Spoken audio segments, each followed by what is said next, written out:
Welcome back, everybody, to another fantastic mashup episode of the Every Pokemon Episode Ever podcast.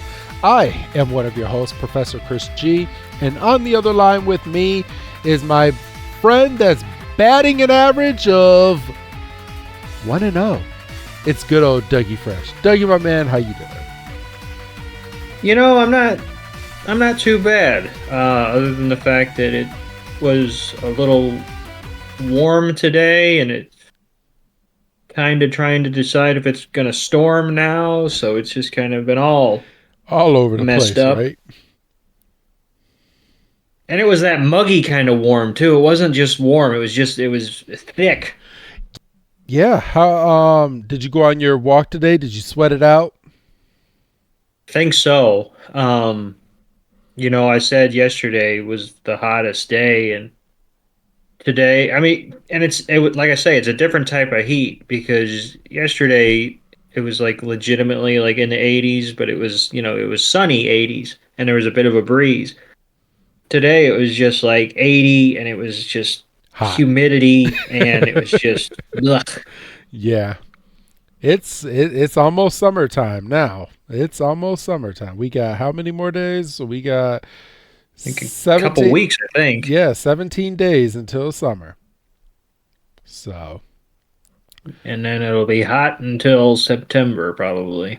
Yup.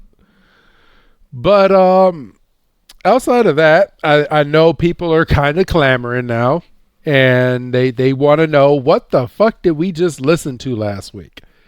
Doug, what the fuck did our audience listen to at the end of our episode last week?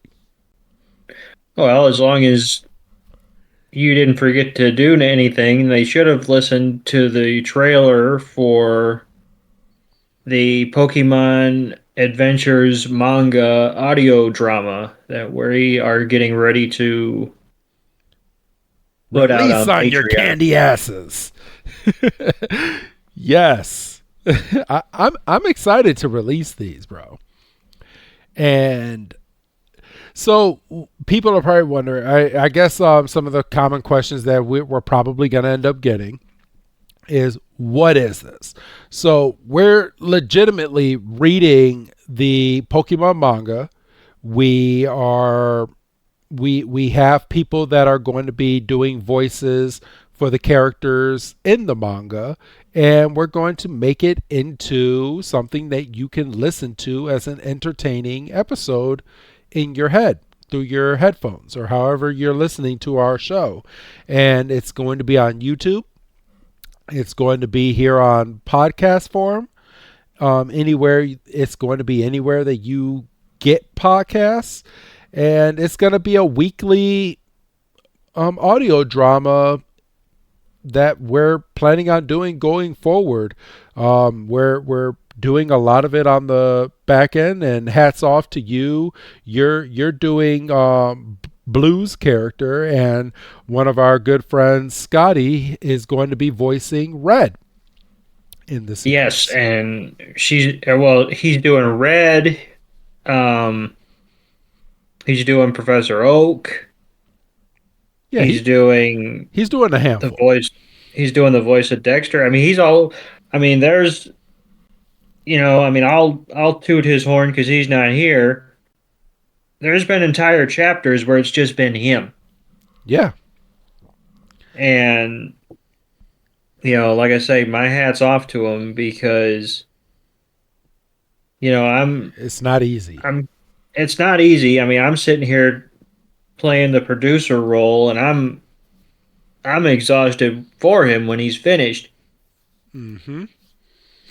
So yeah, and he seems to be enjoying the process. We get on to knock out a chapter or two when we can, and we're working our way through the first volume, and yes, seems to be going well. I mean, you got enough together to put out that little teaser trailer, which wasn't really much on the teaser trailer, and it was kind of tongue in cheek because me and you agreed. We were like, how do we get the audience excited but not do too much? And that's kind of what we thought about. And I've sent you and Scotty like some audio clips. So I'm editing these together, everyone.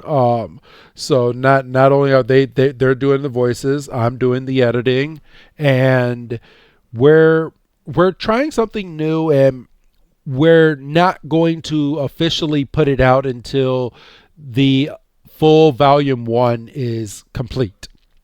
Right. I want everyone to know that it's getting there.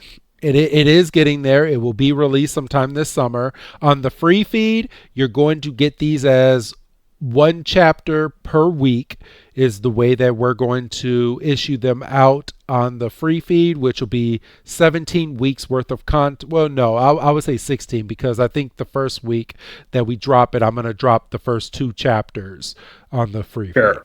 So you get two nice chapters. But if you go onto our Patreon, I think what I'm going to end up doing is I'm going to drop them in two parts. So you're going to get the first seven, and then the last. How many chapters are in volume one? 14. 14. Yeah, you'll get the first seven, and then you'll get the last seven probably a couple weeks after. And that way, if you're a subscriber in 1 month, the month that whatever month that we're putting it out, within a 4 week time frame, you should be able to listen to all 14 chapters, as opposed to waiting 16 weeks, 4, 8, 12, so waiting 4 months to listen to all of volume one. So that Right. so that would be your incentive to come over to the Patreon, so you don't have to wait. But I believe that's the way that we're going to do it. So if you're already subscribed, you don't even need to change a thing, because it's already going to be included in your subscription. But if you're listening to this audio drama on the free feed and you're like, you know what, I want to hear more of this, just go ahead and come on over and subscribe, and that's all you'll have to do to hear the entire thing once we put it out. So, but yeah, it's coming along. It's really it's really good, and hats off to everyone that's a part of this. That's making this thing come together, because it's it's been a doozy, and it takes a lot of effort on everybody's part to make sure that this comes across as perfect as we can. Absolutely. It's a total team effort. We're all pulling towards the same direction, and Yes. I think y'all will be really satisfied with the final product. Absolutely. And I do, and I can already see people might want to ask the question, okay, what about volume 2, volume 3? This is not going to be on a specific schedule. Those will be released whenever we finish those. So after we're done with volume 1, I'm not saying we're rushing right into doing volume 2 right away. We might give a small breather, but yes, as we end up recording, we will put out more and more of these audio dramas, but only once we have like a big batch done for you guys to be able to listen to. We're not going to put us on a week by week, okay, we have to have this done every single week in order for you to listen. No, it's a project. We want it to sound perfect, and that's how we're going to be doing it. Don't you agree, Doug? Yeah, no, that would be kind of crazy because there's already some weeks where we kind of have to scramble just in order to get episodes out. And if we were trying to put, the audio drama hat on top of that, I mean, I will say we have access to a few more volumes on top of volume one. I'm not sure how many, but Oh yeah, and even if you guys don't end up finding some later on, I have the complete series, so I can by any means like hand those over, and we can figure it out. So well, now I'm curious. Let me see if I can see how many how many chapters, how many volumes are in that link that I sent you? So for to complete Red, I believe it's the first 6 or 7 volumes to complete Red story. But Red does come back later on, but not for a while. Not after you complete the first 6 or 7 volumes of Okay. yeah. So that's something to look forward to, everybody, and it will be coming out sometime this summer. So just be on the lookout, and when it gets closer, we will tease out a few more things. So don't worry. We just wanted to let you know what's kind of cooking in the background, and yeah, that's about it. But we do have a mashup that we're getting ready to go and do today, Doug. And these you were really excited to start some of these episodes because I personally believe not that the Indigo and the Orange Islands were good. I personally think that the Johto Journeys might be one of your favorite seasons from Pokemon. Yeah, because you get into Johto, and in terms of the games, you're dealing with gold and silver, right? Yep. And I was heavy, into Pokemon by the time Gold and Silver came around. Gold and Silver, and then Ruby and Sapphire are like it. That's like my sweet spot, and like just kind of seeing the Pokemon that were introduced in these first 4 episodes that we watched. I mean, obviously not counting Cyndaquil, Totodile, and Chikorita because those are the starters. But like seeing Heracross, seeing Donfan, um, I'm sure there's a couple others that we. I mean, obviously you had the tease of the legendary Pokemon at the very beginning, but that's par for the course with Ash. He's always encountering some legendary Pokemon he might see at some point in a movie. These were just 4 really good episodes. The theme song is every bit of a banger as I remember. Because I was sitting there, I was getting ready to hit play on the first episode, and I was like, "What if it's not as good as I don't? What if it's not as good as I remembered it was?" And then like it was. It was, and that I think I sent you a video, and it said something along the lines of, "Okay, we're starting up Johto. We need something for the intro, but nothing too crazy." And then we got this, and I was like, "Oh, okay."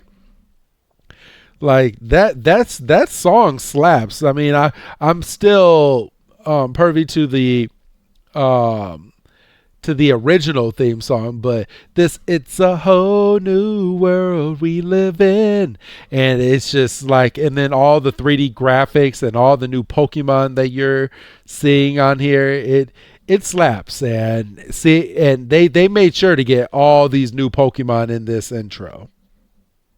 Yeah, so I mean that's 3 theme songs in a row that have just been certified hits because obviously the original and then Orange Islands punches you right in the face from jump, and then Yep, once that hook of Johto gets in you. you're done. So, but yeah, today we are going over the following episodes. We're going to go over Don't Touch That Dial, or translated from Japanese, Wakaba Town, where the winds of a new beginning blow. And then we're going to go over the Double Trouble Header, or translated from Japanese, the Rookie's Chicorita. Hmm. Yeah. They Uh, used up all their words in episode 1. yeah, they did. Let's see. The episode 3 is a sappy ending, or translated from Japanese, Crash, Heracross versus Kailios. Is And Kilios Pincer? yep. Hmm. And then the last one we're going over is Roll On Pokemon, or translated from Japanese, Donfan's Valley.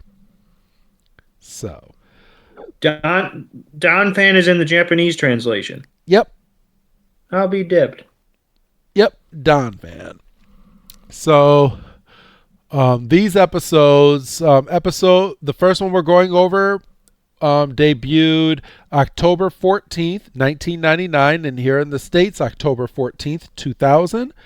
The double trouble header debuted in Japan October 21st, 1999, and here in the States, October 21st, 2000. Literally a whole year apart from each other. Actually, all of these are. That's Okay. crazy. Yeah, that is crazy. No, A Sappy Ending debuted October 28th, 1999, and here in the States, October 28th, 2000. And Roll-On Pokemon debuted November 4th, 1999, and here in the States, November 4th, 2000. That's crazy. that is nuts. Just a little bit. And then after this, it gets fucked up for like a week because Roll On Pokemon and Illusion Confusion, which is episode 5, we're not going over that one.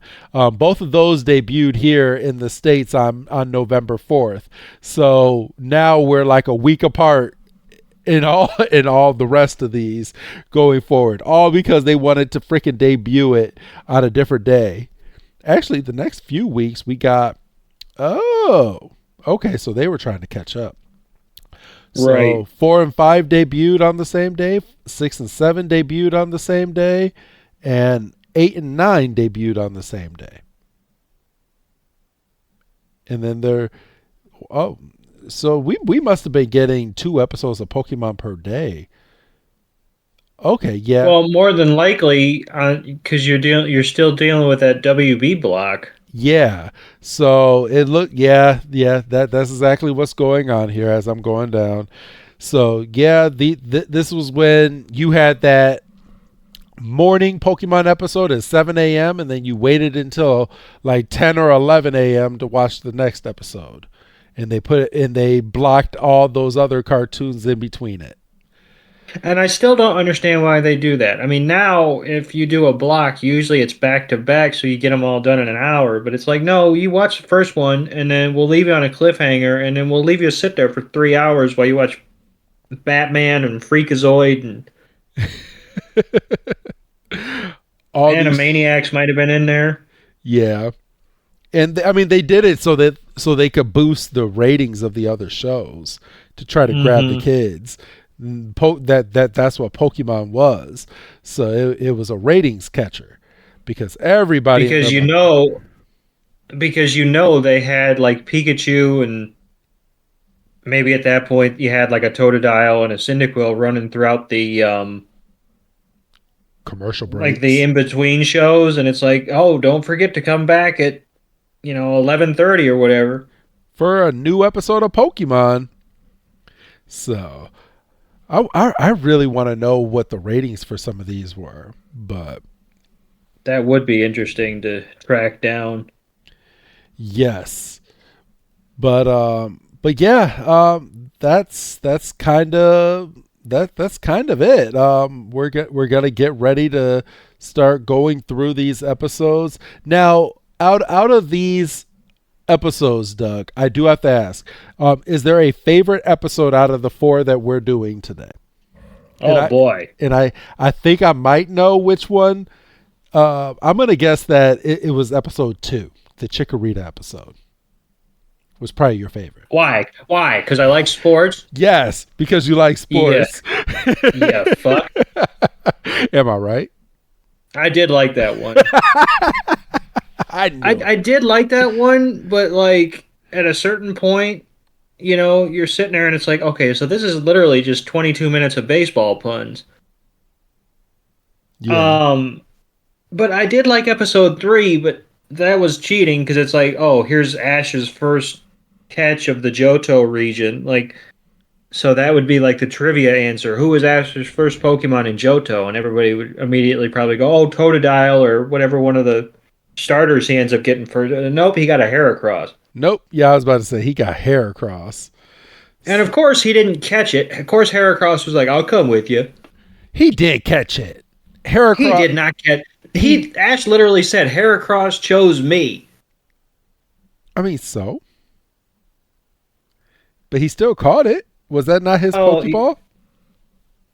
Well, he didn't catch it because the ball didn't even shake. Yeah, it did. It did not. It did too. You just didn't see it. Shenanigans. It was off screen. It was off. It was in his hand. It went bloop bloop bloop bloop bloop bloop. Wouldn't that have been some shit if he would have caught Heracross or throw the ball at Heracross and then Heracross was like, nah, I'm just joking. It just busted out of the ball. And just ran away. Yeah. So, all right. Let's go ahead and start talking about the first episode that we're going over. The Don't Touch That Dial.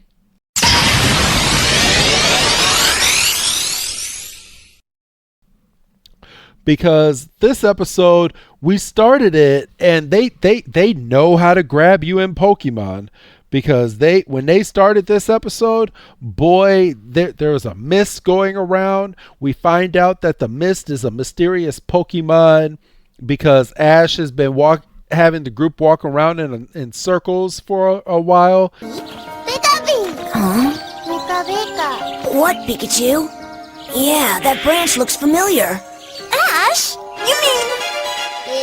Oh no, we've been walking around in circles all day! You said you knew where you were going and we're totally lost now. Where do we go? Well, if you're so smart, why don't you be the one to decide?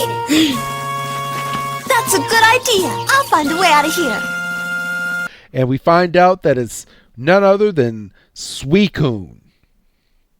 And boy, did they show Suicune and it's all glorified form. Just looking all sorts of majestic, right? What, because I made a note of this, what movie was Suicune featured in? Because I know he was featured in a movie. We did an episode with Ash's final Pokemon, and Go caught Suicune. That's it. Yes. Because that was Go's like mission, right? Yeah. So that's it. That was one of them, and he threw the Pokeball at Suicune, and he caught it. That was it. And I know we had a discussion about Suicune because I had to have been like, why is Suicune so put on a pedestal? And you're like, well, he's a legendary, and then I think we probably had like a 15-20 minute discussion. Yeah. That's it. So in this episode, so we're in these mashups. If you don't remember, everyone, we don't go scene by scene with these. So this episode, we had Team Rocket come into Professor Elm's office, pretend to be a Nurse Joy, and kidnap a Totodile that was in the episode. And this Totodile was supposed to go to a nice little trainer that's going to be starting her journey the next day. But Professor Elm was so entwined with his research that he didn't even realize that Team Rocket broke into his laboratory. This is for the birds! Is that you, Nurse Joey? Thanks for coming over on such short notice. I guess I should have called weeks ago, but I got caught up in my research project. You'll find the Pokemon we talked about running around the lab somewhere. Pokemon? Is there a problem, Nurse Joy? Not a problem in the world. Jesse! Just be quiet, I'll handle this! Yeah, he didn't even look up from his machine. He was just like, yep, nice to see you again, Nurse Joy. Meanwhile, freaking Totodile has latched itself on Jesse's hair and is, not budging because you're dealing with a baby Totodile, and they see something, they're like, oh. And it is a baby Totodile, and they made sure that you knew that because he wanted Totodile to get a routine done to make sure that it's nice and healthy for the trainer the following day. Yeah. So seems like they do things a little bit differently than the Kanto region because I wouldn't say that. Professor Oak probably does the same thing. oh, you didn't get the impression that it was basically everybody shows up at Oak's lab on this day and takes a Pokemon? Well, yeah, everyone shows up and takes a Pokemon, but oh, okay, I see what you're saying. So you're saying that they come on different days to come and get Yeah, the Pokemon. because they said on a couple of occasions, well, we need to find this Totodile so this trainer can pick it up tomorrow. Yes. And boy, Which if which also which also means that she had already selected, but apparently still had to dot some I's and cross some T's. yeah. So so Team Rocket comes in and they kidnap this poor little Totodile, but Totodile kind of goes with them willingly because one, Totodile liked Meowth's tail, and Totodile liked Jesse's hair. So Totodile just went straight with Team Rocket and didn't even put up a fight at all. Mm-mm. And let's see, we have our heroes arrive at New Bark Town. Ash and them, they go over to the Pokemon Center, of course, so that they can go there to heal their Pokemon, get some nutrients, get all of that good. And Nurse Joy's not there. And I was going to say also, Ash needs to register for the Johto League. Yes. Something he didn't have to do in the Kanto region because he was from the Kanto region. But with him going to a brand new region, not only does he need to register for the Johto League, but he has to register his Pokédex as well and update it so his Pokédex knows all of the Pokemon that are in the Johto region. Which makes sense. And there's a really funny line because he goes full Ash Ketchum. He's like, "Oh, get ready! I'm gonna catch every Pokemon I see." And he goes to just start running, and Brock's like, "You idiot! You got to register." So he's like, "I'm gonna go register," and then he's all hype, and then he has like a little moment. He kind of whispers, "Do you have any cash in case they charge a fee?" And they do the anime. Blah.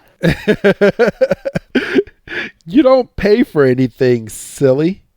I still think Ash is probably a millionaire at this point. Well, I don't know. If he had to pay for shit, he might. No, he wouldn't have made it through Kanto if he had to pay for shit. That or having Brock by his side and having an actual gym leader has a lot of perks, and maybe Brock paid for a lot of stuff. I just imagine it's like, all right, I'll get this one, but you have to pay me back at some point. No, I got you. I'm good for it. I'm writing it down right now. The old Ash Ketchum line. But okay. Come to find out by the time they get back to Pallet before they take off again, he owes them like 50 grand. For real. So this part I actually really liked because so later on in the episode we come back to Professor Realm's office and he is getting his ass chewed out by Nurse Joy. Nurse Joy is like, "How could you not look over and see that you were not talking to me? How could you not see? Now what's going to happen when this little girl comes over here to get her Pokemon? What are you going to end up saying to this little girl?" And he has a smart ass comment. He's like, "Well, I was looking at this thing on this little crystallized little chip." And Nurse Joy's like, "Will you stop making excuses?" So, Doug, I'm not going to take all the fun. Do you want to go over some of these scenes or some things that you saw maybe up to this point or just a little after this point? So, yeah, I mean, you had the traditional Ash and his crew are main characters, so they just waltz right past a freaking Investigation. investigation. Don't even think twice about it. Ash is like, well, it's my show, so I should be involved. Brock is I was about to say Brock is horny. he's insanely horny. I mean, it's there was a couple episodes in Kanto where it was bad, but it was not this bad. They said, okay, so Brock's coming back for a whole nother season. Let's juice him up like 10 times. No, yeah, he was trying to give his juice away. Yeah, he was. We get properly introduced to the starter Pokemon of Johto because we see a cute little Cyndaquil that Professor Elm is holding, and we see a photograph of Chikorita, but it's okay because we full on meet Chikorita in the next episode. Yep. And obviously we met Totodile because that's who we're looking for, and Totodile was my guy. I know he was. Surprisingly, he turns into a nice little alligator, like a legit full blown alligator. Yeah. And so we compare. Well, in Pallet Town we get Squirtle, Charmander, and Bulbasaur, and it's like, well, that's nice. Ate up a couple seconds. I was about to say, why did they have to tell us that? Unless, well, just like you said, every episode is someone's first episode. Yeah, exactly. And we see that Misty is making friends with the Cyndaquil.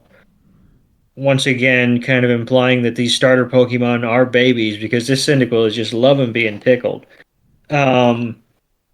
And Togepi's sitting there going, I'm still sitting. But Togepi's having a good time, so it's okay. We kind of get a little impression that this Nurse Joy is maybe crushing on Professor Elm, even though he's like totally wrapped up in his studies. So I'm like, oh, poor dude. Got a girl on the hook, doesn't even know it. And, obviously Ash takes it upon himself to be like, well, I'll help everybody find this Totodile because it's my show. And this tripped me up. What's up? Because I was like, he doesn't get Totodile this soon. No, he doesn't. Because I was like, because they're like, oh, what if it, what? And then my head was like trying to finish the episode, like, oh, the trainer who's Totodile or who's supposed to have Totodile doesn't show up and it wants to go with Ash because Ash found it's like, no, that doesn't happen. No, Which I was glad about because they easily could have, because you could have had a line from Elm like, well, it looks like this Totodile is attached to you, and it's like, well, that sucks for the trainer who was supposed to get their first Pokemon tomorrow. Right. But that didn't happen, thankfully. Chikorita is gone, and we find out why Chikorita is gone because that trainer already left. Yes. And that's not the same Chikorita that Casey has, right? No, that is her. I didn't think so. That is it. Okay. Yeah, they say in the episode she's just starting her adventure. We'll get to that in episode 2, but she just got that Chikorita. Son of a bitch! I didn't even make that connection. Yep. So that's why Chikorita's not here, and Totodile and Cyndaquil still are because their trainers haven't arrived yet. Oh. Well, how about that? That helps you out a little bit, doesn't it? How about that? That's awesome. I just thought it was random that she just happened to have a Chikorita. No. Yeah, she just started her journey. So and she kept calling herself a rookie, and Ash kept saying, "Yeah, I'm this seniored Pokemon trainer now." But yeah, all right, we're getting ahead of ourselves. As they're going through, as we're going through this episode, we end up seeing that one of the detectives walks over to Officer Jenny and brings over a stone because Team Rocket stepped into wet cement, and they're like, we carved this out of the wet cement, and we believe that these people have Totodile. And then you just see Jesse and Meowth and James just running because Totodile has attached itself to Jesse's hair, and Jessie can't get it off. And she's trying her best to try to get it off, and it's not working. And our heroes end up coming into the frame, and they're like, there's Team Rocket, there's Totodile. And and Team Rocket's doing their motto, and it's funny because they do the motto with Totodile attached to Jesse's hair, and they're like, you stole Totodile, and she's like, I didn't steal anything. Totodile came with me, and now I can't get Totodile out of my hair. And she's like, look, and she's trying to like whip it out of her hair, and it's just funny because we get a montage of all these Pokemon. So Ash sends out his Bulbasaur to attach himself to Totodile, and he's like pulling, and Jesse's like, that's my hair, all my split ends, oh my god, stop pulling. And Ash finally gets Totodile back in his arms using his Bulbasaur, and Jesse's like, oh, my hair. And Meowth goes in and starts freaking scratching her in the face. And he's like, you let go of that Totodile. That was supposed to be for the boss. Blah, blah, blah, blah, blah, blah. And then Jesse just full blown just fucking punches the mess out of Meowth, knocking Meowth out. And now Meowth is attached to Jesse. I thought that was pretty funny, bro. Yeah, I mean, I kind of feel bad for Team Rocket because, like, it's like, okay, this is a new season, a new area, and like the first episode, like Team Rocket's already a bunch of. Yeah, I mean, I feel like that's how they're gonna be in every single season going forward until we get to like Black and White again. Yeah, Black and White. They decided to all of a sudden have brain cells. Yeah. So.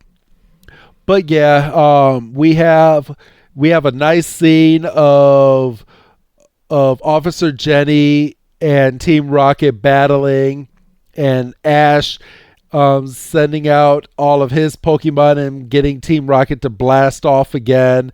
And we have a nice scene of Pikachu, Bulbasaur, Squirtle, and Charizard just like right in the frame, and they look right over at Team Rocket, and they're like, do you really want to fuck with us? And Team Rocket's like, no.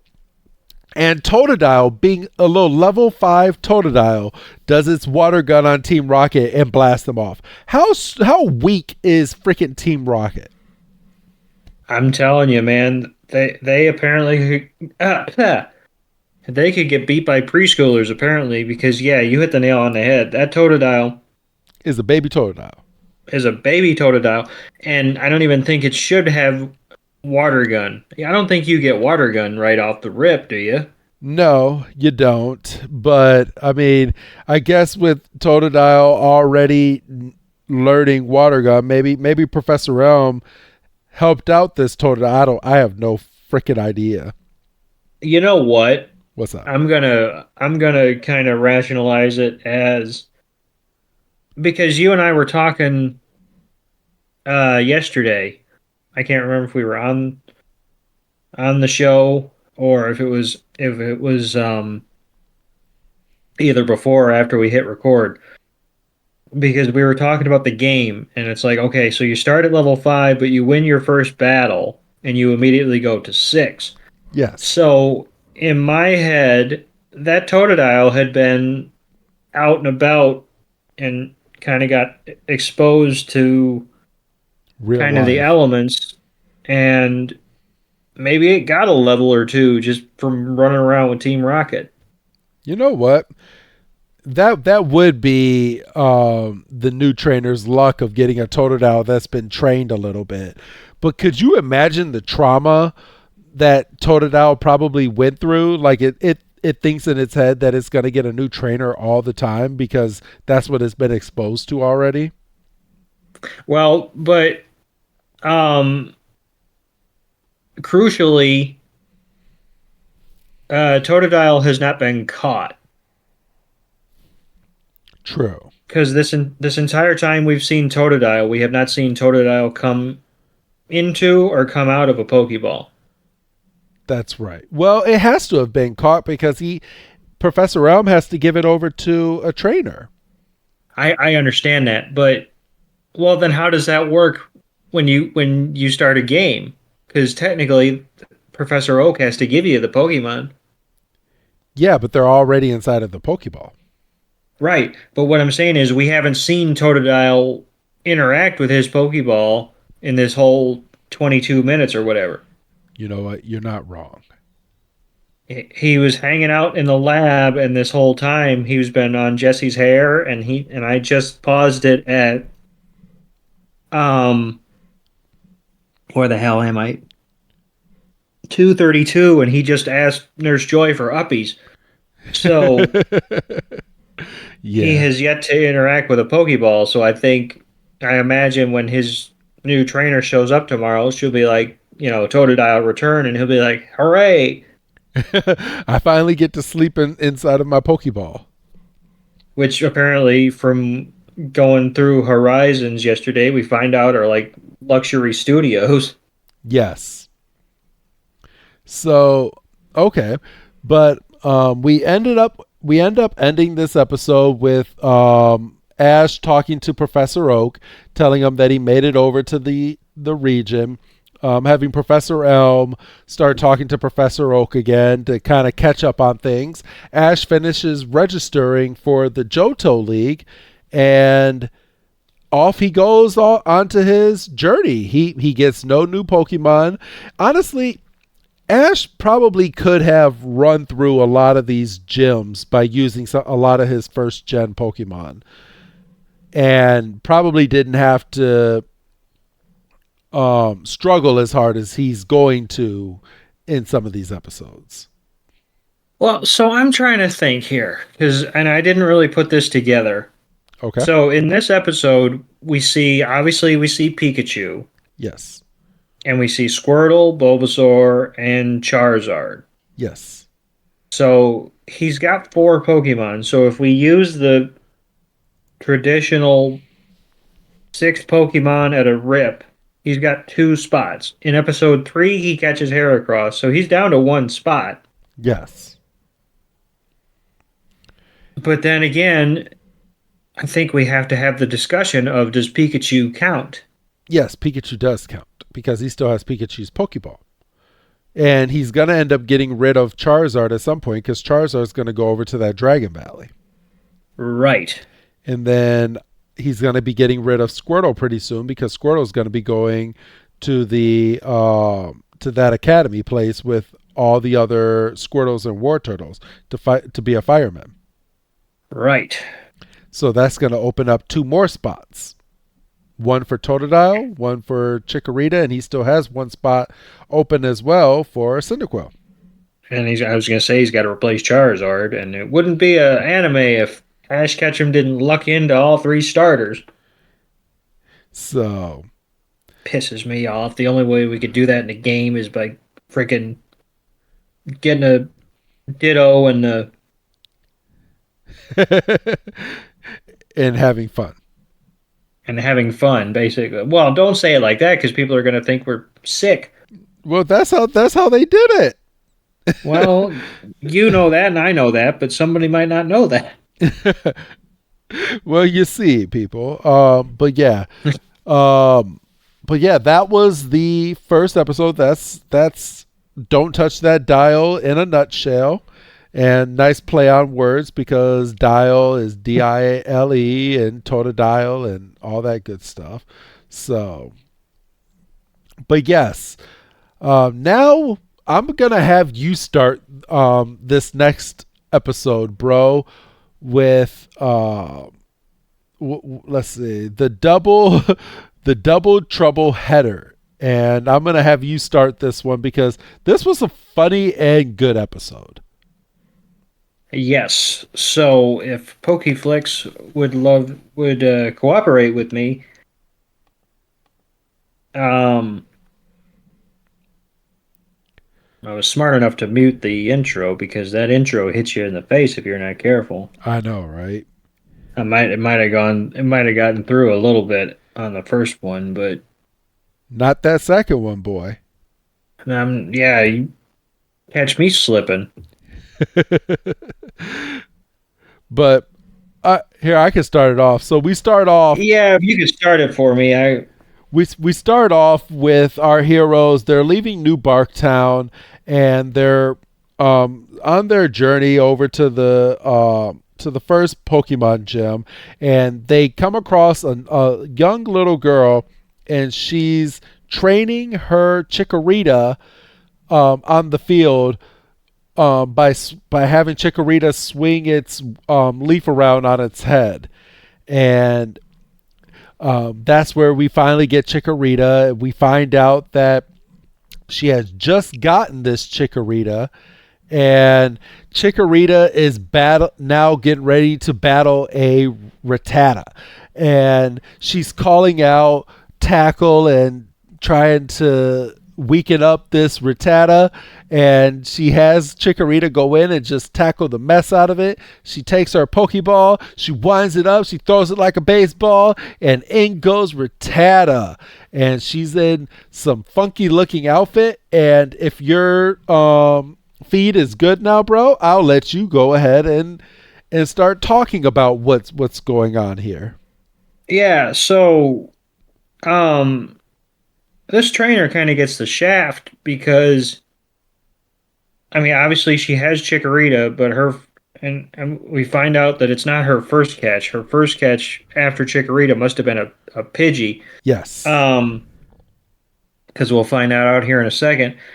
But like, I was trying to figure out what the equivalent should have been.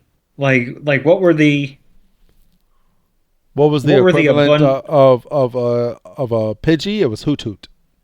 a Hoot Hoot? Thank you very much. So I mean, it should have been a Hoot Hoot and Sentret.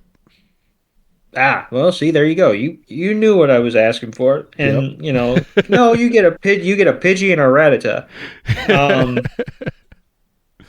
But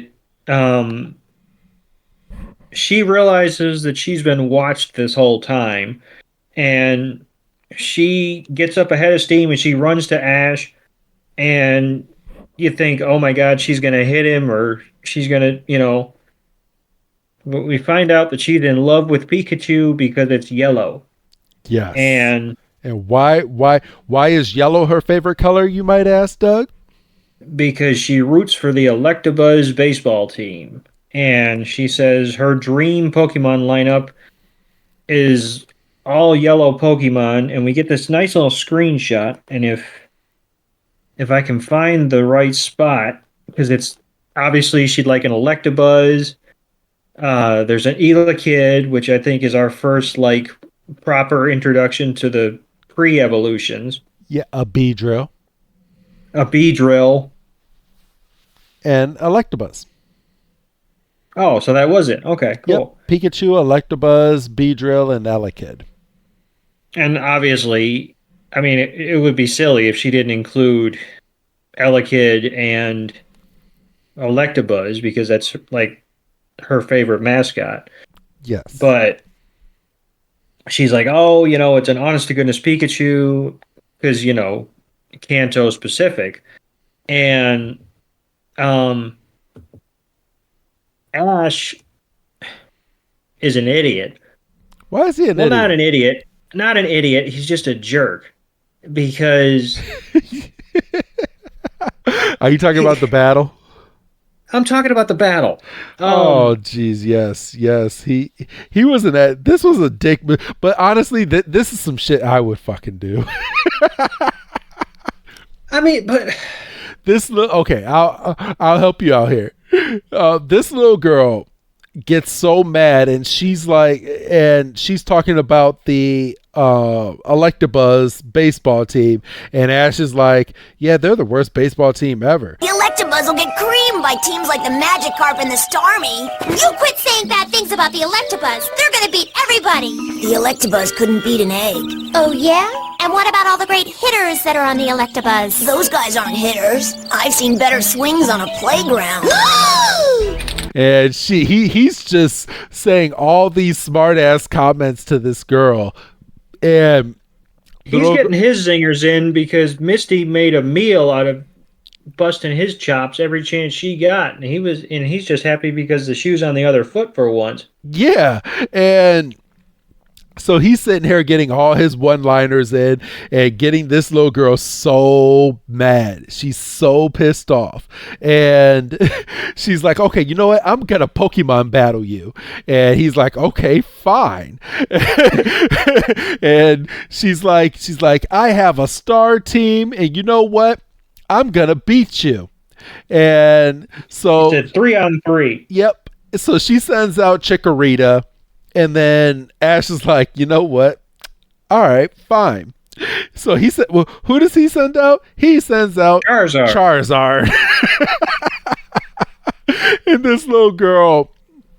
And so she sends out Chikorita, and he tells Charizard, okay, just be easy on Chikorita. Just do a nice little Ember attack. And Charizard burns Chikorita's leaf on her head to a crisp, and Chikorita passes out. She sends out Pidgey, who we find out was her first Pokemon, to go in and use Quick Attack on Charizard, and literally bounces right off of Charizard's belly. And bounces out just thunk. And knocks itself out. And then we get Rattata, and Rattata goes in for a tackle, and Rattata, I think, broke its damn neck when it ran up against Charizard and freaking lost. And I'm just sitting here, and as I'm watching this, I was like, this is hilarious. This is funny. And this little girl, who's a brand new Pokemon trainer, might I add, everyone, she's brand new, and she is so defeated because Ash chose to use his level 50-60 Charizard against... I would say comfortably 50, yeah. I was actually going to say that at some point during episode 1, but we moved on. But yeah, it has to be 50 at this point. Yeah. So Ash used his level 50 Charizard against a level 5 Chikorita, a level 3 Pidgey, and probably a level 2 Rattata. Oh, come on. They had to at least be level 5. Nah, I doubt that, but I'll help you out even more. Rattata hasn't even been to a Pokemon Center to heal itself after fighting Chikorita. And lost. Well, that's true. That's true. He had been in that Pokeball for maybe 5 minutes. 15 minutes at that point. And this little girl is so mad, and she just storms away and just runs away, and she starts thinking about how she's gonna let down her whole city and her friends already, and she's just starting off becoming a Pokemon trainer. And that's where Team Rocket gets their grimy little hands on her. So I'll let you kind of tell a part of that story, bro. Yeah, so basically, according to Team Rocket, they're trying to sit there and hype her up because Ash broke rules because, he used a Charizard on a new trainer, and he should know better, which... He should. I mean, they're not wrong, And, they say, oh, he's notorious for doing that crap, and, somebody ought to teach him a lesson, and, we can see that you're spirited, and we know that, if you hung in there, and if you had some proper training, and you had some of Team Rocket's tricks, you could be right in there, and Casey is so defeated, she's kind of like, yeah, I could, if I had a fair crack at it, I would have been And perfectly fine over there. she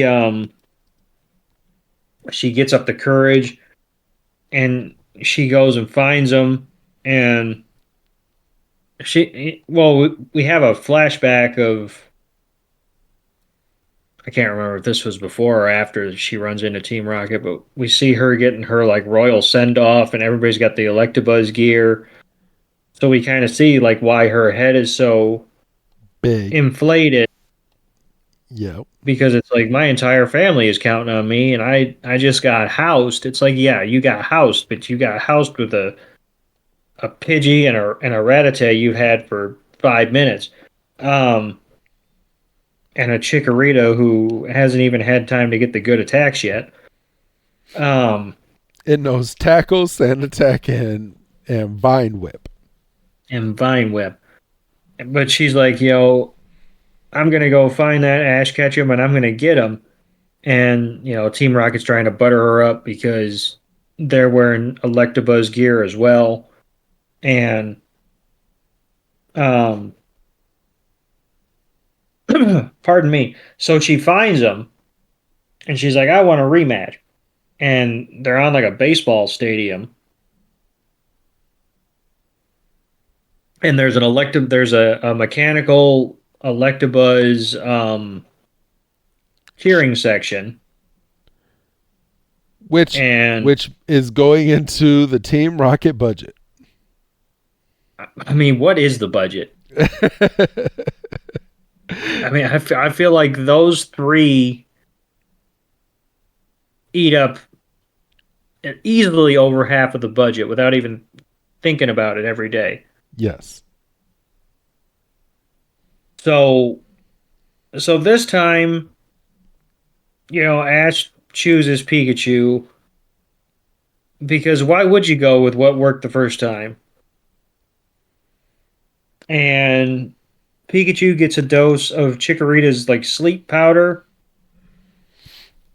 and Ash is kind of like, well, isn't that just nice? And he's kind of feeling warm and fuzzy. And then Chikorita comes in and actually hits a tackle, and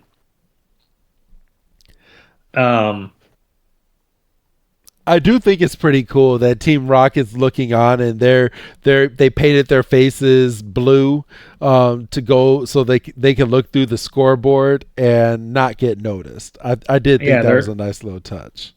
They're literally blending into some zeros on the scoreboard, and they're talking about rooting for the underdog, and even though they're the heels basically. Yes. And we see that Casey's got some mojo, and we do end up, so after Pikachu gets tackled on by Chikorita, we have Team Rocket come out and they're like, okay, this is a good time to capture Pikachu now. And this is where they start trying to steal Pikachu. And this is where Casey, that's her name, right? Casey? Yeah. Yeah. This is where she finally finds out that Team Rocket are bad guys and that she has been tricked. Right, Doug? She has been duped because she wouldn't know any better. I mean, and, obviously Ash and the crew are over it because they're like, we went to a whole different region and we still can't get away from y'all. And basically it ends up being a team effort. Casey and Ash kind of, I'm going to charitably say, combine their efforts, even though let's be real, it's the majority of Ash. I mean, yeah, Chikorita throws her hat in the ring a little bit, but it's basically, Squirtle, Bulbasaur, Rattata, and Pidgey, and Chikorita. I mean, and it's not fair. Well, and it's Chikorita at the end because Team Rocket actually has Pikachu and Chikorita, and if Team Rocket wasn't so concerned about spiking the football, they actually could have gotten away. I mean, I know spiking the football, I know that's we're mixing sports metaphors, but Just a little bit, but it's all good. But yeah, if they weren't so concerned about gloating, they could have gotten away. And Team Rocket tries to turn a couple of pitching machines against them, and you know Casey's dodging the balls to the best of her ability, but she takes one to the knee, and Ash is like, "Hang in there," Yeah, because she's hurt, but Yeah, oh, I mean that. what were you saying? I was gonna say those Pokeballs, those baseballs are coming in at a decent clip, Yeah, yeah, they are. So, and as these baseballs are coming in, they go in to try to save Chikorita and Pikachu because Jesse and James have taken them, and it's at this point that the machine that's throwing all these Pokeballs, even their cheering section starts rooting against them because at first they were saying gotta hit them all, and then now they're like gotta dodge them all, as all the balls are just flying towards Team Rocket.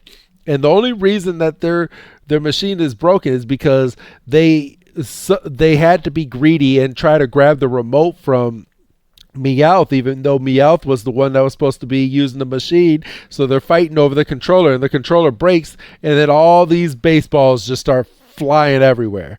And it's to Team Rocket's detriment, like it normally is. And let's see. Pikachu and Chikorita do a tackle attack on Team Rocket, and Team Rocket goes flying away. And that was basically it. We come to a fork in the road afterwards because it's nighttime now, and Casey's going one way, Ash is going another, and they say maybe we'll meet up again one day. No, you won't. I was going to say, and this is the part where I ask somebody who would know if they meet again, and you tell me they don't. Nope. At least for what I know or what I've seen. But I mean, they had a potential. As Ash was wrapping up, they had a potential. He could have met Richie again. Especially Richie. He could have met Casey. He could have met, what was the kid? Not the kid. I'm trying to think. He had an unofficial gym. AJ. Yep, AJ. He could have met AJ. We could have found out that he actually became like an honest. He should have faced some of them in the Pokemon League. Yes. Yes. And I mean, we could have had flashbacks, and we could have said, "Oh, I remember him when this, that, and the other thing." But no. See you down the road. No, you don't. Nope. But yeah, that's how we end up ending this episode, and we start going straight into the next one, a sappy ending, Doug. Ha ha ha ha. And this one is focused around Heracross. We start this episode with Ash coming across a whole bunch of Heracross on a tree eating a whole bunch of sap. And I'm sorry, if I came across that tree, I would think that tree looks disgusting, and I'm just walking the other way. Cuz I don't like Heracross. You don't like Heracross? Well, okay. Heracross wasn't my guy either, but I had to complete the Pokédex. I mean, yeah, we had to complete the Pokédex, but Heracross just looks gross. It's just, I mean, maybe I'm turning into Misty when I see Heracross, but Heracross just kind of creeps me out a little bit. Oh, ain't nothing wrong with it. It's just a beetle. Exactly. It's a fucking beetle. And it's a beetle that walks that's just as tall as Ash. Oh, you be nice. But you come across a whole bunch of Heracross that are eating some sap out of the tree. Ash is like, you know what? I'm going to sneak up behind one of them and I'm going to catch it. And you have this guy come out and say, well, you can try to catch it And Did you catch what this guy's name was? It made me laugh too hard. no, what was his name? His name, because he's in the forest, right? Yes. His name is Woodruff. Woodruff. Okay. It made me laugh too hard. I had to stop the episode. You're like, no, they didn't. Just call him Woodruff. That's fucking Woodruff. And Woodruff is over here and he's telling us, he's like, yeah, you can catch one of these Heracross, and by gosh, you can, but I just want to tell you, if you do, you might be hurting this forest a little bit more. And he goes into this whole thing about the circle of life when it comes to the Heracross. But I call shenanigans on that. why? Because if that's the case, then why would you ever catch any wild Pokemon? That's true. And I mean, think about it. We come to find out that Ash basically cleaned out the Safari Zone of all those Tauros, and nobody said boo to a goose on that, other than the fact that he got a shotgun to the head. You stealing my Pokemon, boy? I'm trying to think, like... I mean, yeah, obviously, like, Charmander's fine because Charmander was abandoned. Squirtle was a part of a street gang. Bulbasaur could have protected the forest when Ash caught him, but he wanted to go with Ash. Yeah. You know. Butterfree just evolved from a Caterpie, and I mean, if you're telling me that taking a Caterpie messes with the ecosystem, I call shenanigans on that. I mean, so maybe I'm talking myself out. Well, no, I'm talking myself into my argument more. Maybe just a little bit, but I mean, if his intention was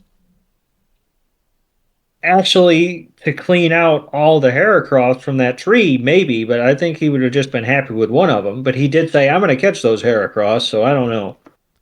So we find out after going through the whole circle of life thing that these Heracross are actually hurting. I mean, they're not hurting, but they're being greedy. So the trees that they're sucking the sap out of is supposed to be for all the Pokemon that are around here. But you see a nice little Butterfree come over and it's like, ooh, some food. And Butterfree tries to go over and eat some sap. And out of nowhere, Heracross just like headbutts it out of the way and is like, no, that's mine. And you just... Well, I mean, yes and no. I mean, because we find out that Butterfree couldn't actually access the sap, like get into the sap. So Heracross kind of got... It's like opening a cut when you're wrestling. Like Heracross got the wound started and then got its fill, and then Butterfree came in and kind of cleaned up the scraps. So it did get scraps. So yeah, I mean, you're right in that aspect, because Butterfree kind of got the leftovers. Yeah.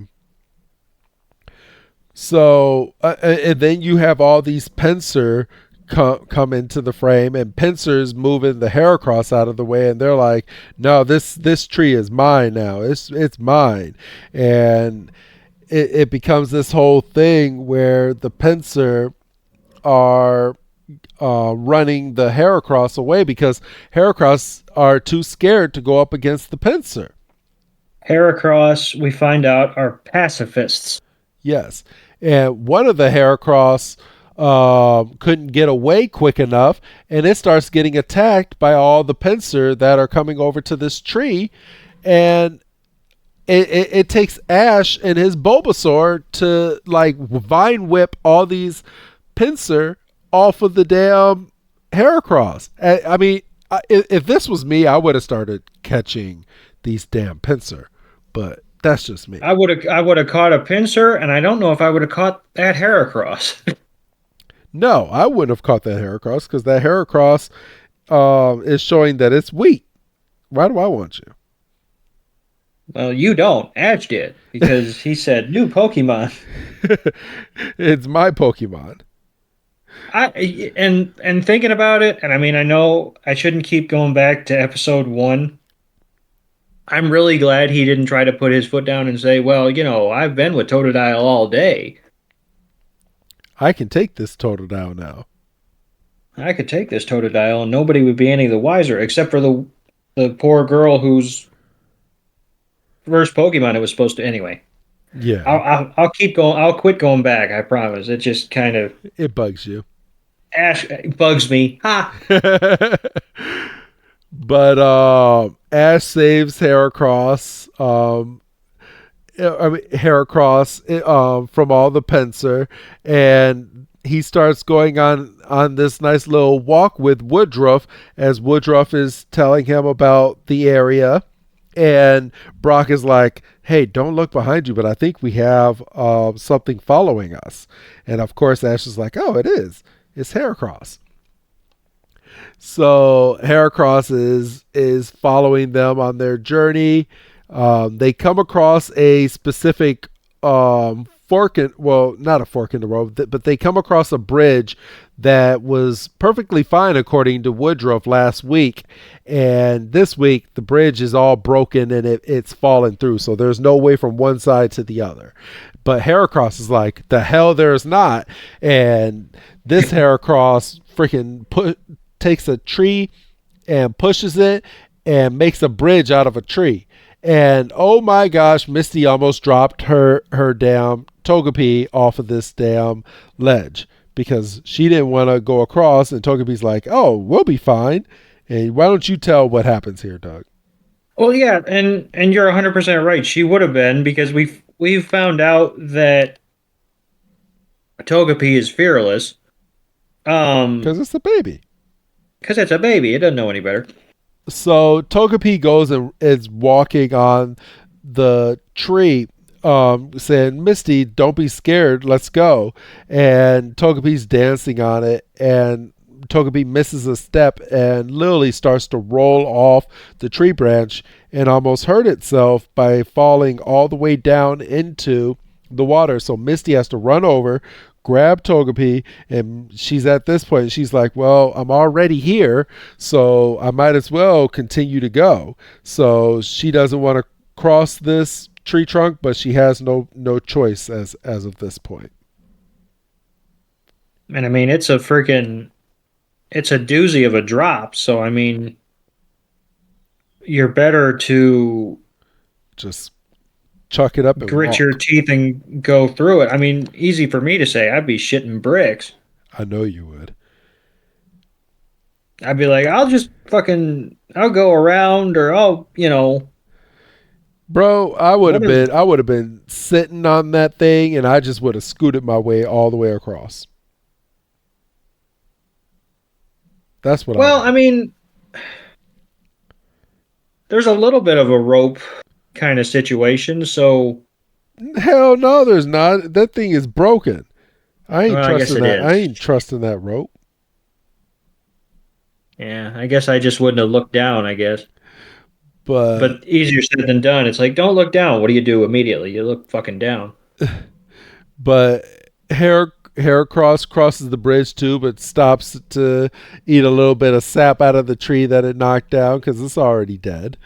So we have Team Rocket come back into the frame, and it's at this point that we find out that they got chased off by all the Pinsir because they found a tree with a whole bunch of sap and they started eating it, and the Pinsir was like, no, that's mine. So they got chased off by it. And then we start having a Pokemon battle. Doug? Yes. We've got freaking Team Rocket, and they can't help themselves. And they say, we're gonna capture these Pinsir, and With our Pinsir robot. with our, because why wouldn't Team Rocket have a budget for a robot? And, of course we find out that it's shockproof because, give them a little bit of credit. They've figured out that Pikachu's going to wreck shop otherwise. Oh, it's not so much electric proof, but like it charges it up. Yes. But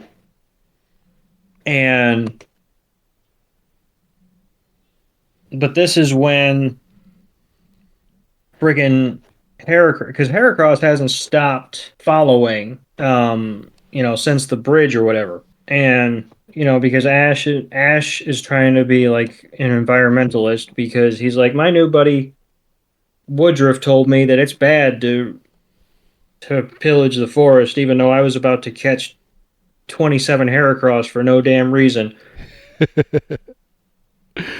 And freaking Heracross. So Ash uses his Bulbasaur, he uses Pikachu, and both of these Pokemon are losing to this robot Pinsir. And Heracross is like, you know what?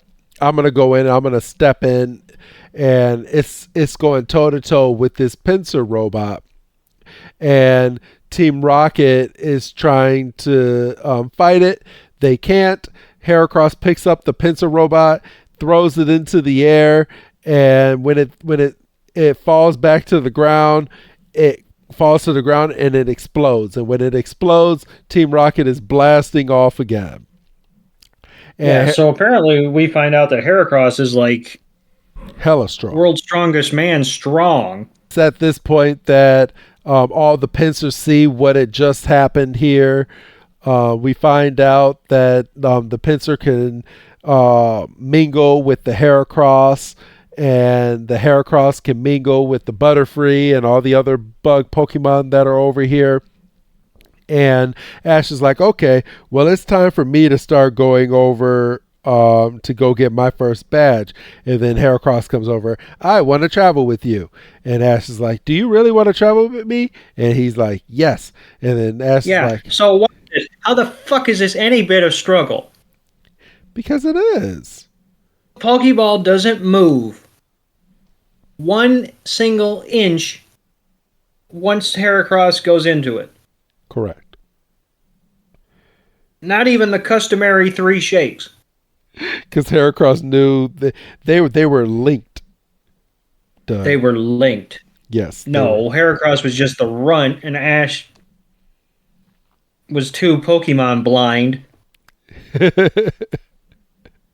I mean, and yes, Heracross comes in clutch here, a few episodes here and there, but I'm kind of with you. I don't know if I would have been itching to catch this particular Heracross. Well, I mean, it proved that it's really strong.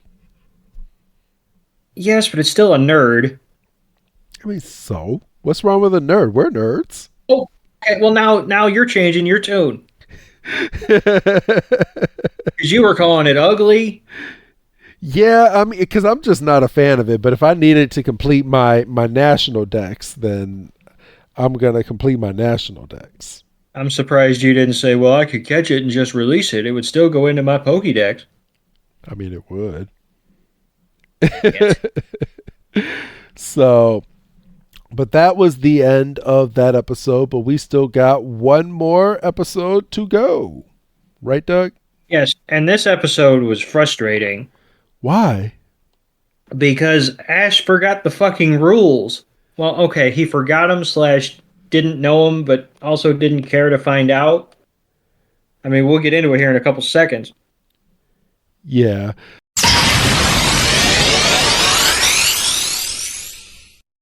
So we start this episode with Ash seeing a Donphan out in the wild. And Ash is like, you know what? I want to catch this thing. And then Brock is like, you know what, Ash? He's like, maybe I should catch it because look at his tucks. Guys, it's a Pokemon. Let's see what kind. Donphan, the armored Pokemon. With its strong tusks and tough skin, Donphan is known for its powerful tackle attack. The length of Donphan's tusks indicates its level. Sounds good to me. Now, I just gotta catch it. Just a second, Ash. Yeah? I think it's better if I capture this one. What makes you say that? Just look at those tusks. See how short they are compared to the ones in the Pokedex? Yeah, so? It's young, and it needs a good breeder to help it grow. And that should obviously be me. I'll help it grow. Don't be selfish, Ash. Think of what's best for that Donphan. I'm what's best for that Donphan. Well, I Come on, guys. There's really nothing for you to fight over. The Donphan's leaving. Wait! Where are you going? And so Brock sends out his Onyx to battle, and Onyx loses. And then Onyx loses to an infant Donphan. yes. And this is an Onyx of a gym leader Yes. who presumably won Brock numerous gym battles. Yes. But he just got housed by an infant Donphan. Yes. And nobody says boo to a goose about it. Well, we don't know how we don't know the level of this Donphan. This Donphan, if Brock's assessment was to be believed, this was an infant because its tusks, fuck me, hadn't come in yet. Well, they'd come in, but Ash found a way to beat Brock in a Pokemon battle with his Onyx with a Pikachu. Motherfucker, he fucking broke the sprinkler system. I mean, he still won. He broke the He still fucking won. I don't give a fuck what he had to do. Ash got that badge, didn't he? He competed in the Pokemon League, didn't he? Oh, that just broke me. Oh my god. So. Oh my goodness. Oh, that broke me. But yeah, Ash goes in to fight Donphan, and he sends out his Heracross to battle it, and then we get a nice little lady who comes in and introduces herself, and she says, "This is not a wild Donphan. This is my Donphan. I should go and start reporting you." She's like, I'm going to report you. And I said, good, he'll learn something. So you said he missed rule number 1. What is rule number 1, Doug? Do your absolute damnedest to figure out if this is a wild Pokemon. Shouldn't the Pokedex be able to tell him that? Yes, as a matter of fact. I mean, I don't know. Because if it's registered to someone, it should be able to say something. Well, and that was going to be my next thought. Like, I didn't know if there was like because we find out later in the episode that she's essentially got a herd of these Donphan. So like, is it official? Like, I mean, I don't see. Once again, I don't see any Pokeballs. No, and I don't either. But we have seen a lot that trainers that have like herds. They tend to not walk around with their Pokemon with a whole bunch of Pokeballs, which is what I'm starting to notice. Well, but then she should have had like a collar or a tag. I was about to say a tag or something, but Ash, honestly, looking at this Donphan, I mean, and just like Brock said this Donphan didn't have anything on it, and its tucks are very, very short. So how was he supposed to know that it was that it wasn't a wild Donphan? Well, and we find out from this trainer, and I know she said her name, but goddamned if I remember it. So let me see. I want to say it was something. I want to say it was either an A or an R name, but I wouldn't put any money on it. We could get it to. Thank you very much. You're welcome. And this was her newest Donphan, which means that Brock was right in his assessment about the tusks being a sign of adolescence, and because she's got this whistle and she blows it at one point, because we find out that Donphan are good at searching for a certain type of stone that's valuable, and Meowth knows about it because Meowth is a streetwise Pokemon, and he's like, if we could capture this Donphan, and Meowth's like, well, if we've got a Donphan, they have a knack for finding this stone, and and we could bring in this haul, and we could just bring all the profits to the boss, and we could probably knock off some of our debt that we've accrued by using up the company card. And Jesse and James are kind of dopes, so they're kind of going along with it. And Jesse gets pissed because all this Donphan is concerned about is eating, because it's a baby. It's a baby. And James is like, well, you catch more flies with honey than with vinegar. And so he takes it over to a nice little pile of leaves, and Donphan's, eating its fill because, it's a growing Donphan and it needs to have nutrients. And it gets full, and James is like, okay, now that it's full, I'm sure it will track down this ammonite for us. And we see that it's kind of sniffing around, but it's just going for more leaves and stuff. Because it's not trained yet. And it's a baby. And it's a baby. So, Rochelle is, she's crestfallen because, she's let one of her Donphan go, and she says, have you seen 3 people walking around in jumpsuits? And they're like, that's Team Rocket. That's got to be Team Rocket. Like, it's like not even a thing anymore. It's just like instantaneous. It's like, oh, son of a bitch. Not these guys. They would guys quit again. following us. So that's when we see Rochelle's like call / whistle / whatever the fuck. And we see all of her Donphan. They all come running, except, of course, for the one that's missing. And you're going, all right, why didn't the one that's missing come running? And she's like, well, I just got it. Haven't really trained it yet. And Team Rocket must have it. Well, come to find out, they're in a freaking hole. Because if Team Rocket didn't have bad luck, they wouldn't have any luck at all. Exactly. And what happens after the hole? So after the hole, our heroes end up coming up to finding Team Rocket, and they're like, okay, it's time to Pokemon battle. We're going to get back this Donphan. So they start Pokemon battling, and we find out James's Victory Bell has learned a new move, Doug. Yes, we did. Sleep powder.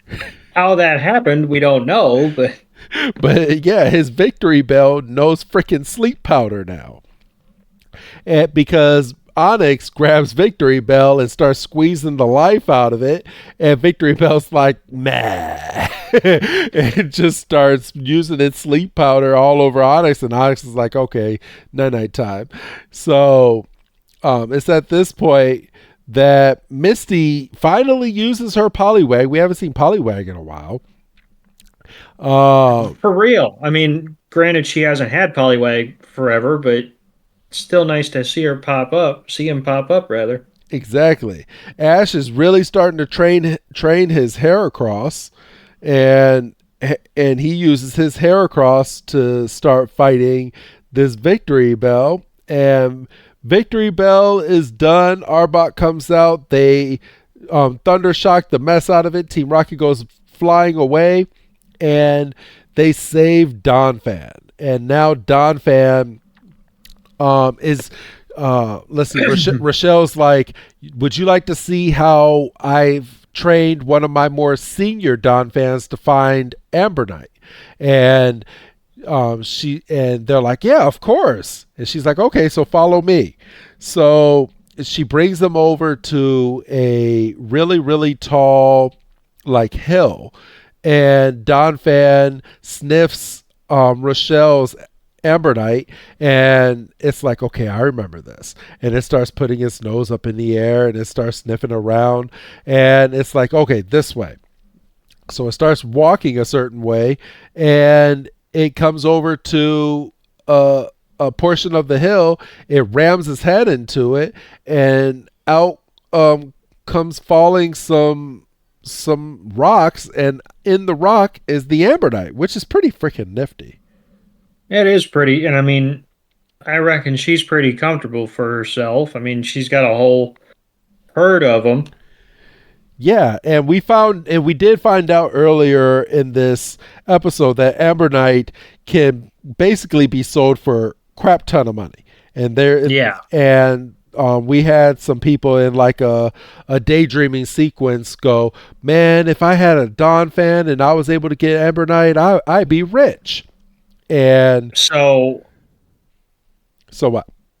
So yeah, I actually, if I had an opportunity to correct myself, that's how Meowth found out about Amber Stone and the Donphan. I mean, I reckon he probably would have come across it just in his connections, but it was kind of because Meowth was kind of eavesdropping. Yes, but we end the episode because after Ash tried to catch the baby Donphan and Rochelle kind of let him off with a warning, which I don't know if she should have. Well, they're friends now. Slap on the wrist or something, a fine or something. But Ash was kind of like, why don't we battle? And she's like, well, I don't know if I want to battle with this one. I haven't had it that long. And then, but she bites the bullet because she's like, oh, thank you so much, and she gives him a little bit of Amber, and she's like, is there anything else I could do? He's like, how about a battle? And he's like, how about that big old fucker with the tusks? And she's like, well, all right. And Ash should have knew better. He should have, but the poor kid had a hard on for some battling, and freaking poor Heracros got rolled up on and got smacked into a tree and got distracted by the sap. Yeah. So I guess that Heracross really is Ash's Pokemon. And because, food. And, Heracross comes back. He's like, that was a nice little snack. And then, he tries to meet it head on because, from last episode, we find out how strong Heracross is. And it's a stalemate. And he actually gets the Donphan over his head and kind of, in wrestling parlance, it was a big back body drop. Yes. But Donphan counters that into another rollout, and Heracross gets mowed over, and not knocked out, but he got mowed over. He got mowed over, and he's down because he took a fucking crack right on the head, and Ash is like, well, that's probably going to be enough because I reckon I know how this is going to go. And friggin' Rochelle's like, I'm glad I could get you off my back. That's fucking... No, she didn't say that, but... She was thinking it. She sure was thinking it. She's like, this fucker tries to catch one of my Donphan and then won't stop hounding me for a battle. And I had to show him and prove to him. Had to put him in his place.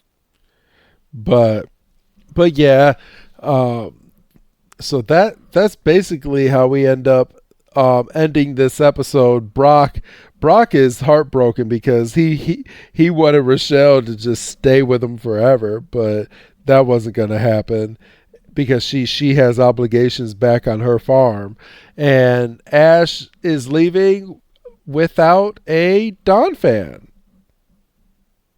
Yeah, I mean, I guess it would have felt weird if she would have been like, here, take a Donphan with you. because that's another Pokemon that he technically wouldn't have caught. But I mean, at this point, Does why Ash does that really? even matter? I was about to say, does Ash really even catch all his Pokemon? Let's see. He caught Caterpie. Yes. Um, Pidgeotto. he caught Pidgeotto.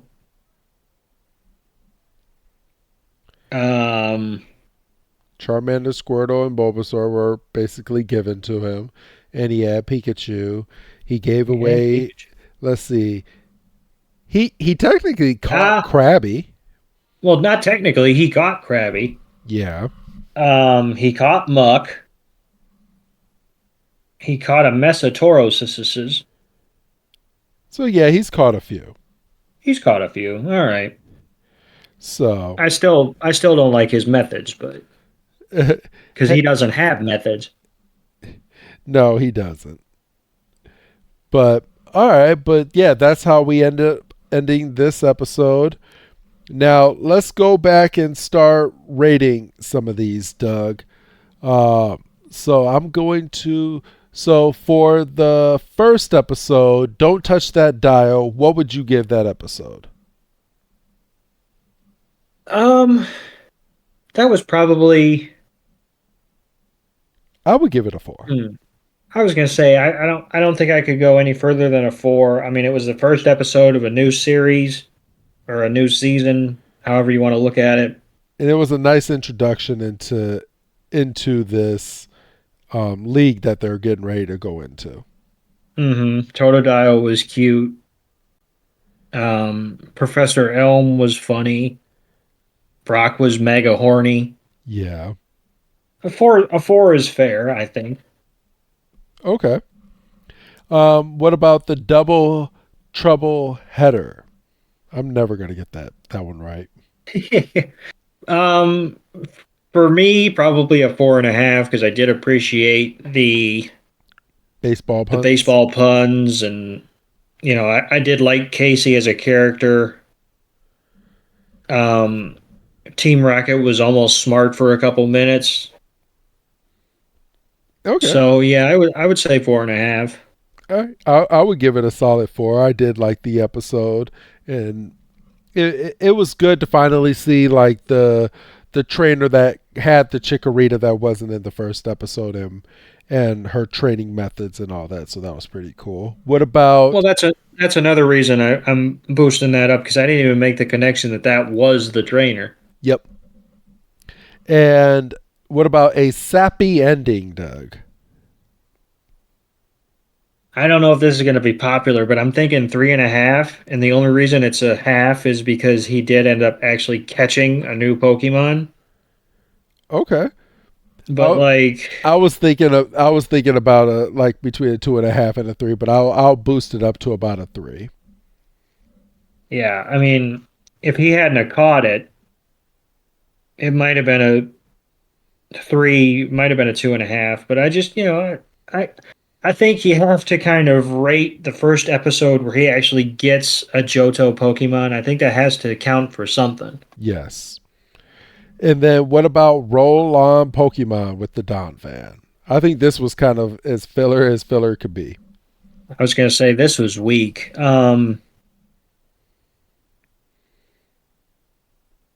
Is 2 too harsh? I think just like the last episode, a Sappy Ending, I'm leaning more towards a 3 because yeah, we are still seeing a brand new Pokemon. Ash got his ass handed to him, even though in 2 episodes ago, he was the one doing the exact same thing with his Charizard. So I would give it a 3. You would go 3. Okay, then I'll go up to 2.5. Okay. And that's about it. Wait until the end of this episode, and I'm going to edit in the Pokemon trading card game codes like I did on the previous episode. But just because I didn't do it on the last episode, I'm going to do it on this one. We have some housekeeping, Doug, that we have to go over. So We do. Yes. If you are not subscribed to us on Spotify and you are listening to us on the free feed, please go over to Spotify and subscribe to us there. It helps keeps the lights on here. And if you do have that extra coin that you want to come and throw our way, go ahead and subscribe to us on Patreon, because just like we said at the beginning of the show, there's going to be a lot of extra perks coming your way pretty soon. And we have an ad-free movie that we're going to be doing pretty soon. So Yes. and that will be Pokemon Forever this year. That's our summer movie that we're going to be reviewing scene by scene. If you missed that layout of the way that we do things, we are going to do it scene by scene, right? Are we going to go back and do it like that, or are we going to kind of coast through like we do some of the mashups? I mean, we could honestly go either way, because Yeah. Well, to be determined. But you'll be able to get that podcast ad free, because I know for our movies, freaking Spotify loves to put their ads in our bigger projects. So if you don't like an ad every 15-20 minutes on the podcast, go ahead and subscribe there for as little as $5 a month, and you can get all of our stuff ad free. But outside of that, do you have anything else that you would like to add, Doug? I do not believe I do. All right, then go ahead and say goodbye, Doug. Goodbye, Doug. And this is Professor Chris G telling all of you we will be back next week for an all new episode. We'll be going back to Horizons. So we'll be back for another Horizons episode next week. So have a good night, and we'll see you next week. Thank you for waiting till the end of the episode, and today we are giving away 4 Paldean Fates packs. Again, this is first come, first serve, so please have your Pokemon trading card game open for the best results. Here's the first code: MVZ-BR7CNLHMXP. Second code: MVZQRJ4QLGN9K. Third code: MW9PBTWQZHTDV. Last code: MWGYLMNTKPMQL.